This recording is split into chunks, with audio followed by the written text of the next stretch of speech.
출애굽기 1장 15절에서 22절까지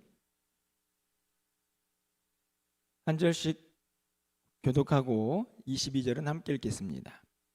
예굽 왕이 히브리 산파 시브라라 하는 사람과 부하라 하는 사람에게 말하여 이르되 너희는 히브리 여인을 위하여 해산을 도울 때 그 자리를 살펴서 아들이거든 그를 죽이고 딸이거든 살려두라. 그러나 산파들이 하나님을 두려워하여 예굽 왕의 명령을 어기고 남자 아기들을 살린지라. 애굽 왕이 산파를 불러 그들에게 이르되 너희가 어찌하여 이같이 남자 아이들을 살렸느냐. 산파가 바로에게 대답하되 히브리 여인은 예굽 여인과 같지 아니하고 건강하여 산파가 그들에게 이르기 전에 해산하였더이다 하매 하나님이 그 산파들에게 은혜를 베푸시니 그 백성은 번성하고 매우 강해지니라. 그 산파들은 하나님을 경외하였으므로 하나님이 그들의 집안을 흥왕하게 하신지라.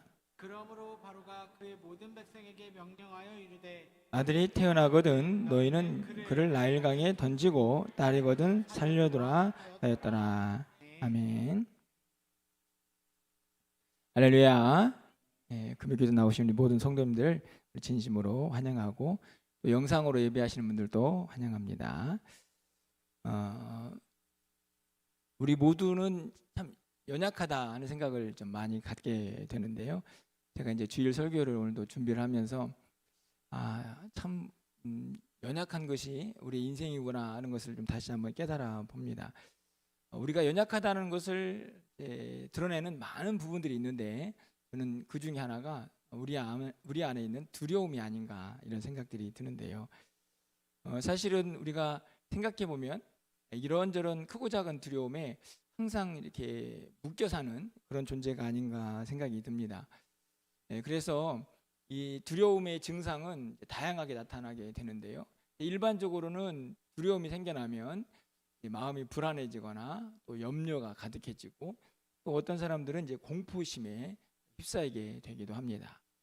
그렇게 증상이 나타나는 사람도 있는가 하면 조금 아이러니하지만 한편으로는 오히려 더 강한 척하는 위세를 부리는 사람들도 그걸 우리가 허세라고 할 수도 있겠죠.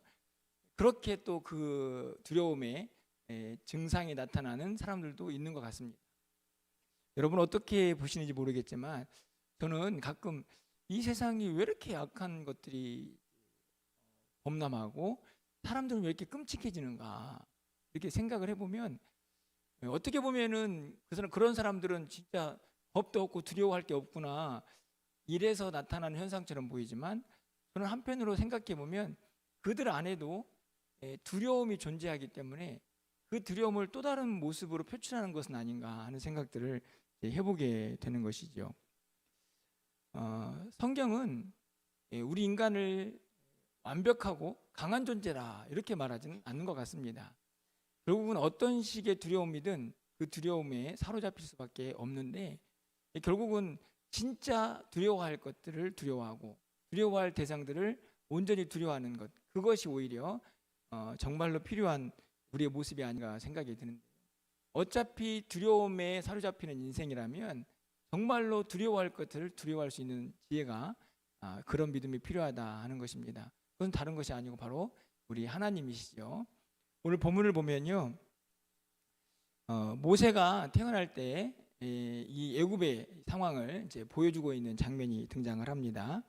오늘 본문을 보면 겉으로 보기에는 두려울 게 없는 사람처럼 보이는 한 사람이 등장을 하고 그리고 어떻게 보면 굉장히 연약하고 굉장히 두려움이 많은 것 같은 또 한 무리가 등장을 하죠. 가장 먼저는 바로라는 이제 애굽의 왕입니다.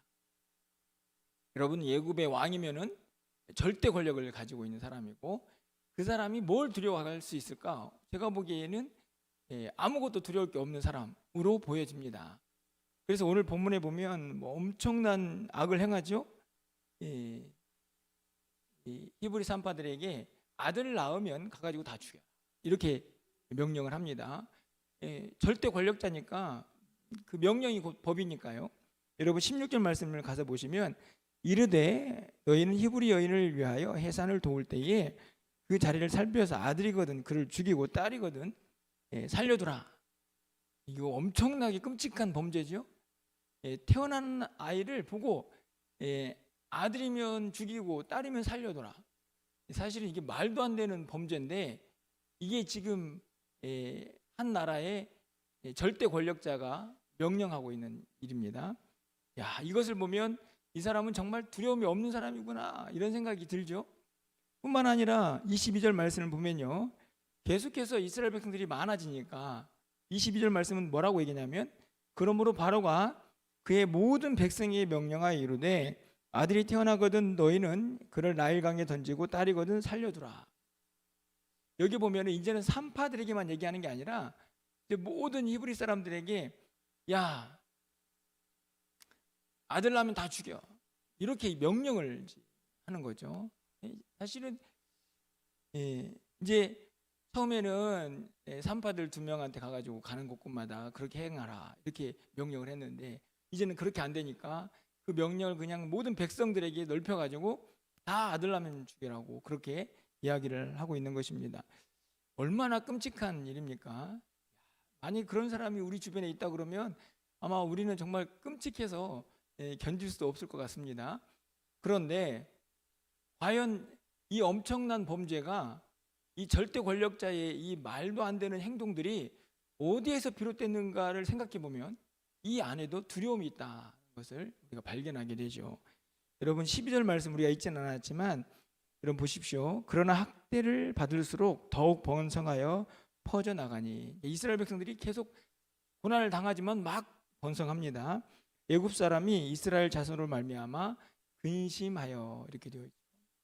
여기는 애굽 사람만 근심한 게 아니고 그 근심이 지금 누구에게까지 갔냐면 이 바로 왕에게도 간 겁니다.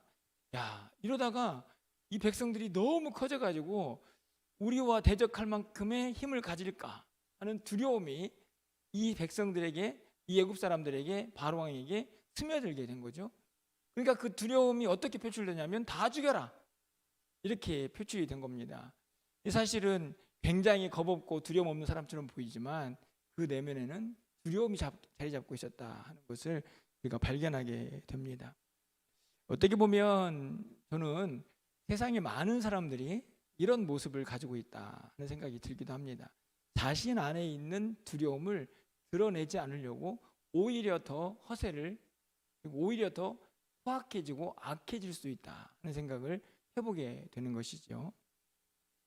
자, 그런데 또 한편의 사람들이 등장을 합니다. 산파들이죠. 이들은 어떤 모습이었을까요? 여러분 17절 말씀을 보면요, 그러나 산파들이 하나님을 두려워하여 애굽 왕의 명령을 어기고 남자 아기들을 살린지라. 이 바로 왕은 어디에도 그가 두려워했다 이렇게 말은 없지만 그 내면에 두려움이 자리 잡고 있었다는 사실을 우리가 살펴보았죠. 그런데 산파들은 아예 두려워한다 이렇게 말합니다.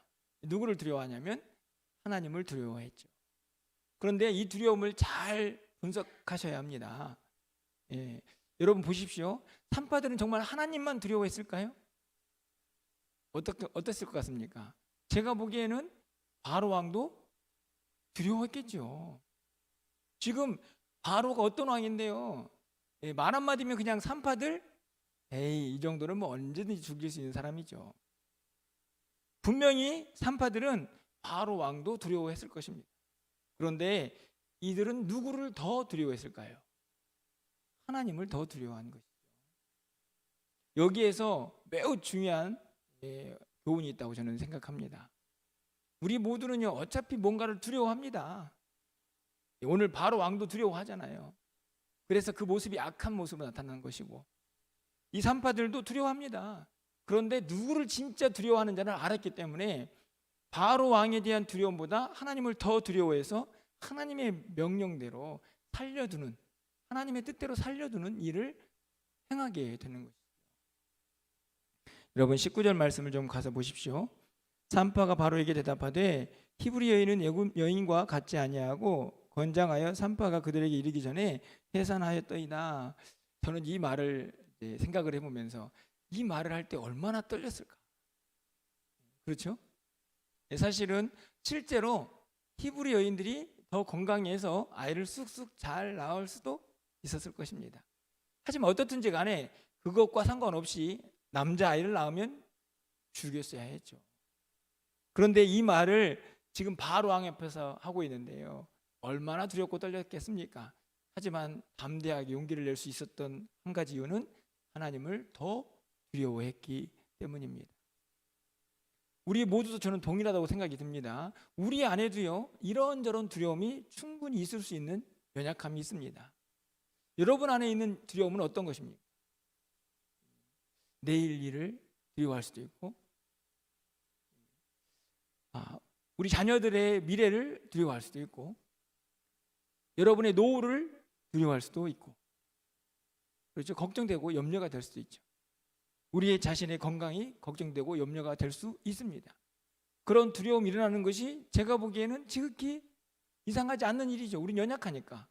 그런데 그 두려움을, 누구를 더 두려움을 하는 것을 이겨낼 수 있느냐? 오늘 산파들이 그것을 보여주고 있다 하는 것입니다. 누구를 더 두려워하면 됩니까? 하나님을 더 두려워하는, 우린 그것을 경외라고 얘기하죠. 그 경외하는 믿음이 그 모든 두려움을 이길 수 있는 담대함으로 오늘 우리 가운데 임할 수 있다는 것을 오늘 이 산파들이 보여주고 있다 하는 것이죠.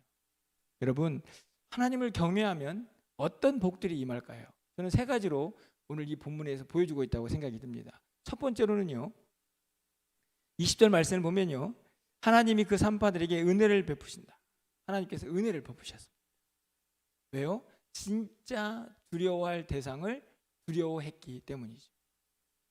그래서 어떤 일이 벌어집니까? 21절 말씀을 보면요, 그 산파들은 하나님을 경외하였으므로 하나님이 그들의 집안을 흥왕하게 하신지라. 되게 단순합니다. 하나님을 경외하는 자는 하늘의 복을 받습니다. 믿으십니까? 그 복을 하나님께서 그 산파들에게 허락하셨습니다. 이유는 딱 한 가지, 하나님을 두려워했기 때문이죠. 세상 바로의 힘과 권력보다 그들이 알고 있는 하나님을 더 두려워했기 때문에 하늘의 복을 받고 있는 것입니다. 두 번째로, 여러분, 이들은 지금 어떤 복을 받고 있을까요? 바로 하나님의 뜻을 이루는 복을 받습니다. 여러분, 20절 하반절 말씀을 보면요, 그 백성은 번성하고 매우 강해지니라 이렇게 되어 있죠. 이 구절을 잘 보시면 이 산파들하고 관련이 없는 것처럼 보이지만 그렇지 않습니다. 지금 산파들이 하나님을 경외해가지고 남자아이들을 살려줬거든요. 그것과 연관이 되어서 그래서 더 이스라엘 백성들이 강해지고 번성했다 하는 것이죠. 그런데 여러분, 이스라엘 백성들이 강해지고 번성해지는 것은 누구의 뜻일까요? 하나님의 뜻이죠. 왜요? 요셉을 왜 애굽에 보내가지고 그 백성들을 그곳에 살게 하셨습니까? 민족을 이루기 위해서, 큰 나라를 이루기 위해서. 그곳에 지금 이 마치 애굽을 어떤 신학자들은 인큐베이터라고 얘기하거든요.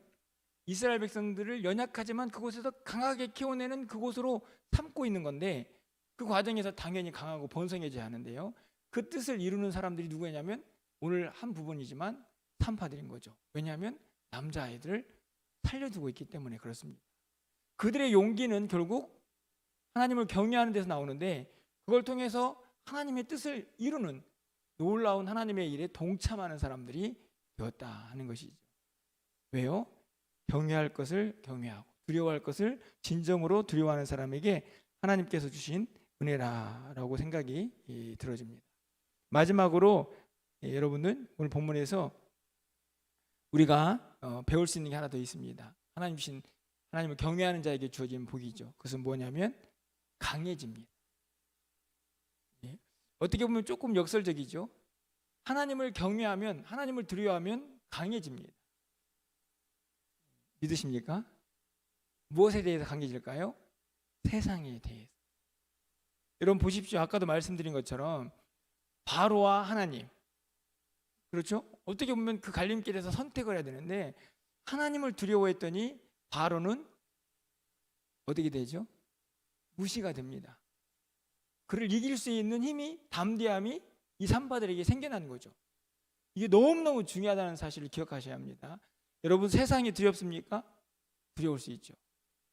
이 세상에 내가 어떻게 살아야 할까? 이 악한 세상에서 물론 두려울 수 있지만 누구를 경외하면 이겨낼 수 있느냐? 하나님을 경외하면 세상을 이길 수 있습니다. 담대해지기 때문이죠. 야, 세상이 나를 어떻게 하겠어? 내가 하나님을 믿는 사람인데 그 믿음이 세상을 이기게 한다 하는 말씀입니다. 여러분, 이 원리를 잘 기억하셔야 합니다. 다시 한번 정리해 보면요, 우린 연약해서 어쩔 수 없이 두려움을 가지고 살아갈 수밖에 없는 존재들입니다.